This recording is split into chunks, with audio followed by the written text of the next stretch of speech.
L'après-midi express à l'antenne du 14h10, ça se poursuit jusqu'à 17h58. Comme annoncé, notre invité, c'est M. Franzelli. Il est le président du comité des régimes de retraite du syndicat canadien de la fonction publique. M. Eli, bon après-midi à vous. Bon après-midi à vous aussi. Comment allez-vous, M. Eli? Je vais bien, merci. Très content de vous accueillir sur le plateau du magazine Après-midi Express pour parler de ce que les retraités col bleu qui font une demande au maire Denis Coderre, ils lui demandent de faire la bonne chose. Et la bonne chose, c'est un rapport avec le contrat signé entre la ville et ses travailleurs retraités. Quelle est cette bonne chose, M. Eli? La bonne chose, c'est d'épargner les retraités en ne coupant pas l'indexation, je dis bien la maigre indexation de leur rente de retraite.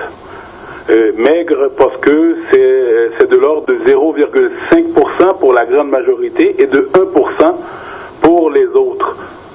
Donc quand on sait que le coût de la vie, c'est 2% à peu près depuis quelques années, mais que cet indice-là ne reflète pas toutes les augmentations que nous subissons comme citoyens.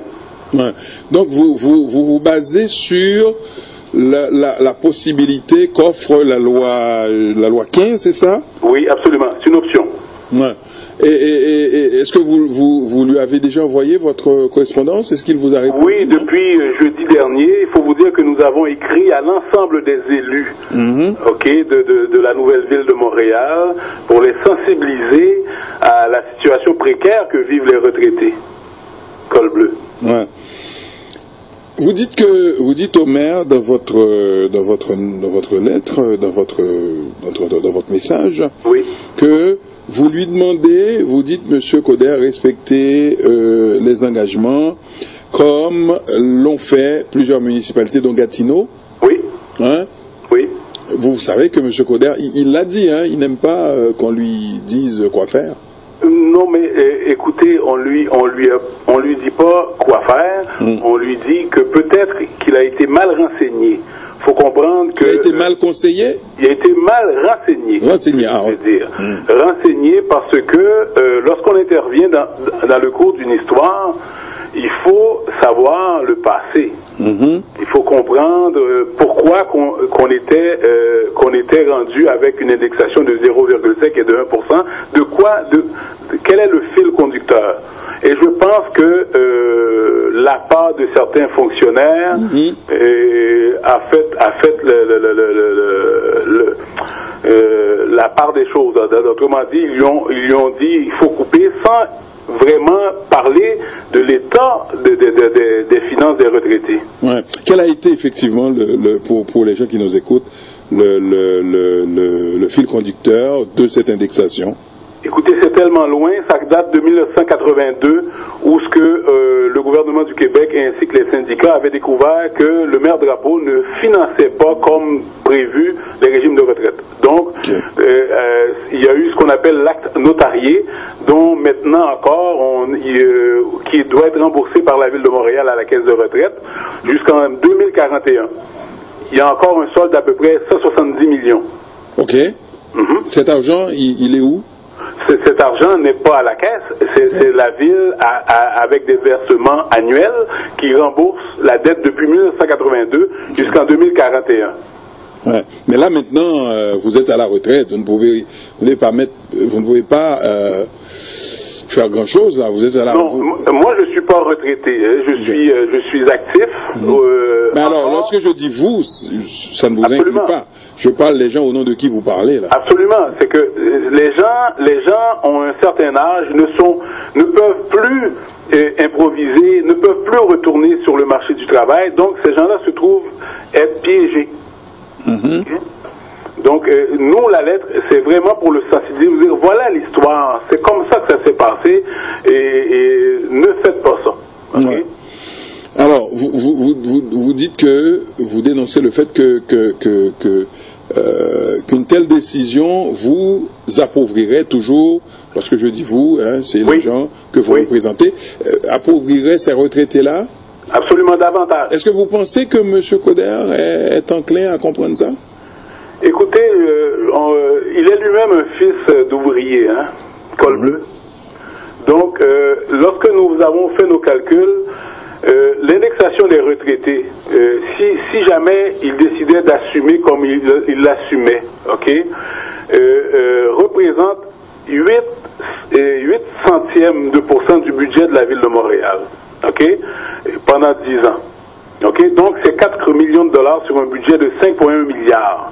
Donc les Montréalais ne subissent rien. Il n'y a rien qui va être amélioré pour les Montréalais en coupant cette parce que c'est pas comment je voulais vous dire ça, c'est pas une dépense, hein. Ouais. C'était déjà quelque chose qu'ils payaient.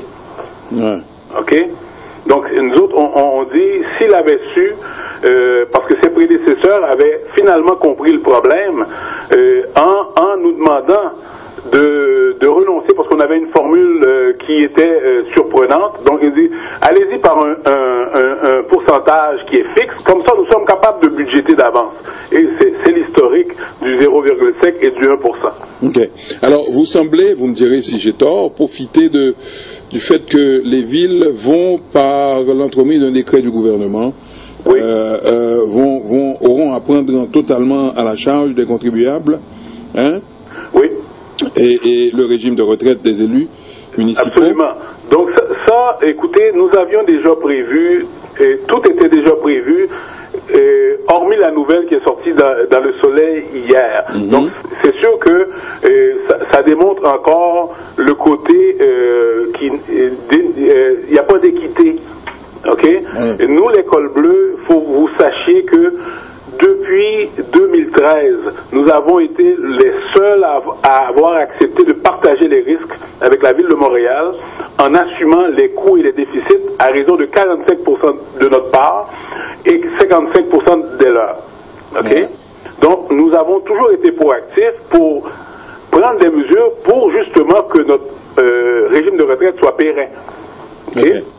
On vous voit, vous, l'école bleue, comme étant des retraités qui marchent sur de l'or. Ça c'est une fausse perception, vous diriez? Ce n'est pas une perception, c'est ce qu'on a voulu projeter, hein, à l'aide une sorte de mythe. Ok, c'est un mythe complètement. Si vous avez eu l'occasion de consulter la lettre que nous avons envoyée au maire, vous voyez le tableau, on a une rente moyenne de 22 000 $. OK? Et il n'y a personne qui roule sur l'or avec 22 000 $ dans le régime de retraite. Et vous savez, ça va à l'encontre, on dit que les Québécois n'épargnent pas assez, ça va à l'encontre des gens qui ont mis de l'argent, OK?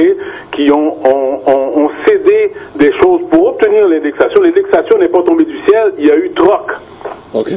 Donc, ce que vous avez fait, si je comprends bien, et puis vous pouvez toujours me corriger là, oui.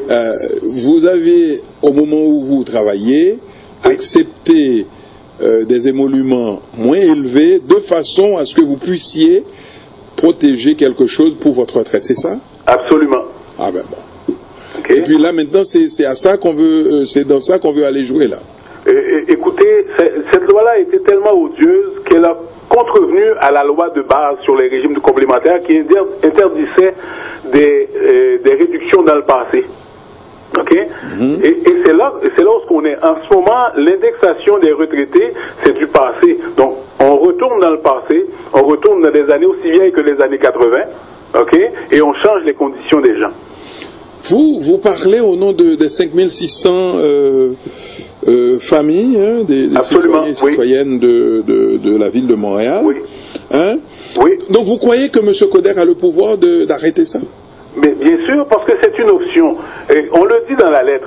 Si le gouvernement, malgré que le gouvernement, ses arguments n'étaient pas bons, mais si le gouvernement avait jugé bon que ça changeait quelque chose de couper l'indexation des retraités, il l'aurait fait dans la loi, de façon automatique dans la loi. Parce que dans la loi, automatiquement, et moi qui vous parle, l'indexation, pour moi, a été coupée de façon automatique, sans option du maire. OK? Okay. Donc, alors que les retraités, ils lui ont demandé, juger. Il donne, c'est comme Ponce Pilate, hein? Okay? Ouais. Juger ce qui est bon, pas bon. Ouais. Okay. Avant qu'il se lave les mains, là. Absolument. Ils se sont lavé les mains en pelletant ça au maire, ok? Ouais. Et nous, ce qu'on lui dit, écoutez, regardez, parce que je suis sûr qu'on lui a pas fait la démonstration qu'on lui a fait dans la lettre du niveau de rente que nous avons. Okay. Donc, l'indexation, est-ce qu'on a raison, vous me direz aussi, si j'ai raison, de considérer ça comme étant un truc superflu, là? C'est pas... Mais alors, les paliers de gouvernement seraient complètement dans l'erreur. Quand nous recevons notre régie des rentes, elle est indexée à l'indice des prix à la consommation. Notre pension de la sécurité de la vieillesse est aussi indexée à l'indice des prix à la consommation. Le gouvernement du Québec, qui voulait des modifications au régime, le REGOP, pour les gouvernements du provincial, n'a pas touché à la formule d'indexation de ces gens-là. Okay. Mais ça, la responsabilité incombe au rapport d'amour. Au départ, c'est le rapport d'amour. Écoutez, la plupart de ceux qui siégeaient là, c'est des super hauts salariés. Alban D'Amour lui-même, vous comprenez, dirigeait le mouvement Desjardins. Il est loin du pauvre travailleur qui a fait vivre, parce que ça vient de Desjardins, qui était une coopérative pour les plus démunis, qui n'arrivaient pas à avoir du crédit, surtout dans le monde agricole. Ok. Donc, si on suspend votre indexation, oui, ça va avoir des répercussions négatives? Absolument. Si vous voyez, des fois c'est des $6, des $3, ok? Ouais. 2 fois par mois. C'est ridicule de couper ceci. Ouais, des 6 et plus des 6, ça fait un paquet à la fin. Mais absolument, oui, mais écoutez, c'est des gens, savez-vous, l'école bleue, parmi tous les employés de la ville, nous sommes ceux qui mourront les plus vite, les plus hypothéqués à la retraite. Ok? Donc, c'est complètement renier le don qu'on fait, parce que lorsqu'on reste chez un travailleur pendant 30 années, ça mérite un respect. Dites-moi, lorsque vous étiez, votre formule d'indexation qui était basée sur les taux d'intérêt des marchés, ça générait quoi? Rien? Dans les années, les belles années, vous vous souvenez, dans les années 80-90, ça générait quelque chose de bien. Ok? Mais il faut aussi comparer que l'argent que la ville de Montréal nous devait n'a pas pu profiter de ces rendements-là non plus parce que c'était pas en caisse. Donc la situation financière du régime de retraite a été lourdement hypothéquée justement par l'argent manquant que la ville n'a pas capitalisé dans le régime. Ok. Alors donc pour tout ça, vous demandez à M. Coder d'intercéder de changer cette affaire-là pour vous permettre de voir la lumière dans ce tunnel. Absolument. Écoutez, on lui demande d'avoir un geste de cœur, un geste qui ne menace en rien, en rien. Je vous dirais la situation économique de la ville. Je vous ai dit, c'est 8 centièmes de % du budget. Ok. Donc, dites-moi, est-ce que vous attendez à ce que M. Coder vous invite à le rencontrer, non? Et je n'aurai pas plus grand plaisir. Ok, je pourrais lui transmettre de façon assez juste de l'état de nos retraités. Ok, moi je suis un actif, mais nous, l'école bleue, vous savez, notre solidarité n'a pas de limite.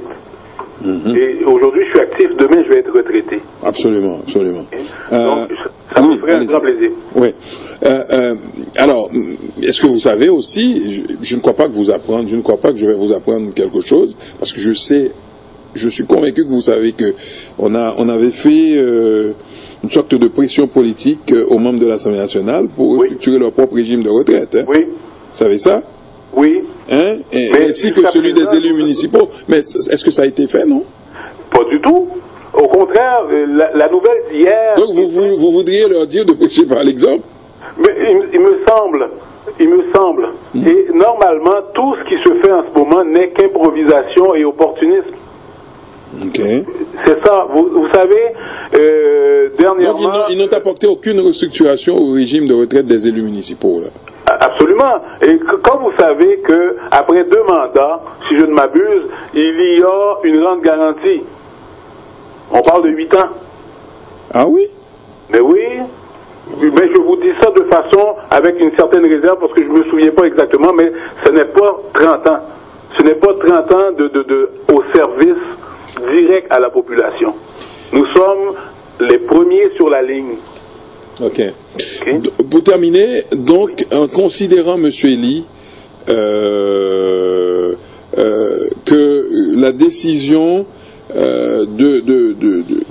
que le maire, enfin, qu'ils ont à prendre sur votre indexation, est-ce que vous pensez que ça viole l'article 21, je crois, de la loi sur les régimes complémentaires de retraite?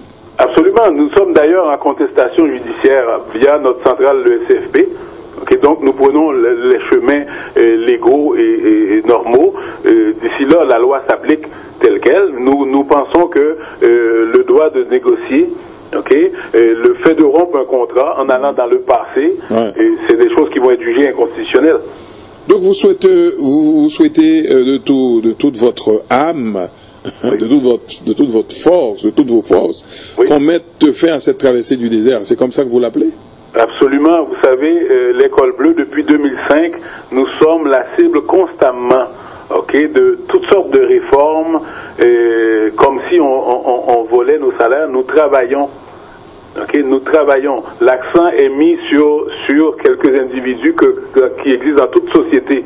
Mais la ville est propre. Nous travaillons.